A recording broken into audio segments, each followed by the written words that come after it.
এনেকুৱা ঘটনা হলে তেওঁলোকে যাতে লগে লগে জিঅ' বেগ পাৰি মথাউৰিটো অন্তত মাৰি দিব চেষ্টা কৰে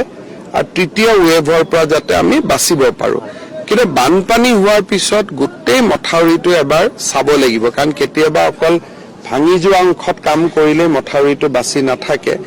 আগৰ পৰা পিছলৈ ডাঙৰ এৰিয়া এটা কৰিব লাগে সেইখিনি আমি বানপানীৰ পিছত আমি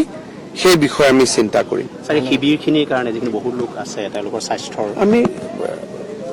স্বাস্থ্য বিভাগ পশু চিকিৎসা বিভাগ পিএইচসি গোটেইবিলাক ডিপাৰ্টমেণ্টে একেলগে কাম কৰিছে আপোনালোকে মানুহক সুধিলেও গম পাব যে যিটো আগে পিছে বানপানী হলে মানুহৰ যিমান কষ্ট হয় সিমান কষ্ট এবাৰ নাপাব যেন মোৰ ধাৰণা হয় অলপ আপুনি বগীবিল হৈ যিটো মথাউৰি আহিলে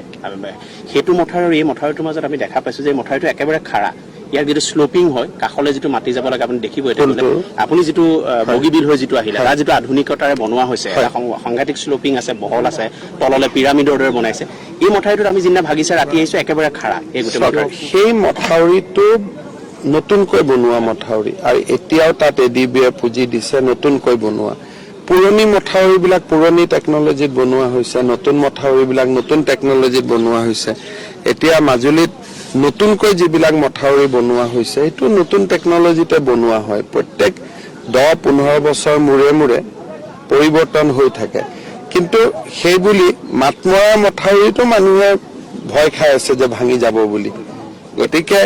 কোনো মথাউৰিয়ে যে মাজুলী মথাউৰি সুৰক্ষিত মাতমৰা মথাউৰিটো অসুৰক্ষিত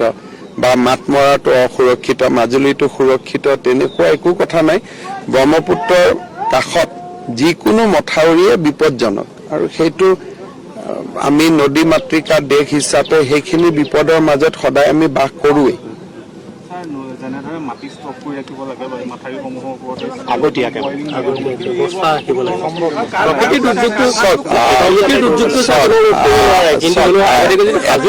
এটা কথা চাওক কিমান হাজাৰ কিলোমিটাৰ মথাউৰি আছে আৰু মাটিটো যদি কাটি থৈ দিয়ে দুদিন পিছতে তাকটো পেমেণ্ট দিব লাগিব পেমেণ্ট দিয়াৰ পিছত আপোনালোকে নেক্সট দিনাখন নিউজ কৰিব যে মাটি কাটাৰ নামত এটা স্কেম হৈ গ'ল এতিয়া যদি সব জায়গাত যদি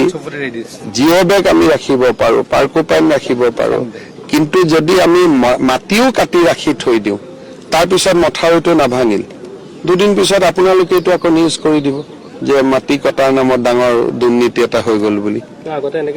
নাই মই ৰাখাটো মই কলো আগতে কৰবাত 1-2 জেগাত ৰাখিছিলে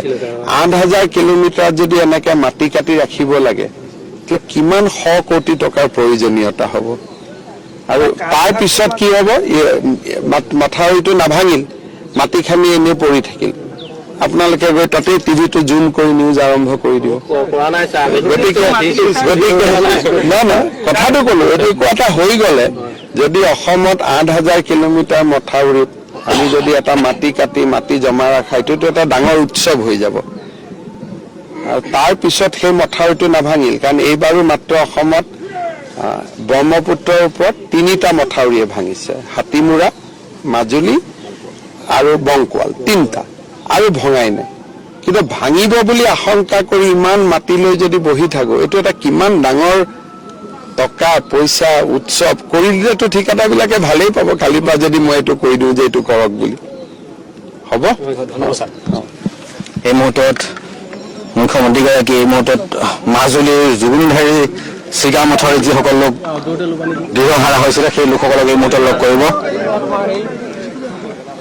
এয়া মাজুলী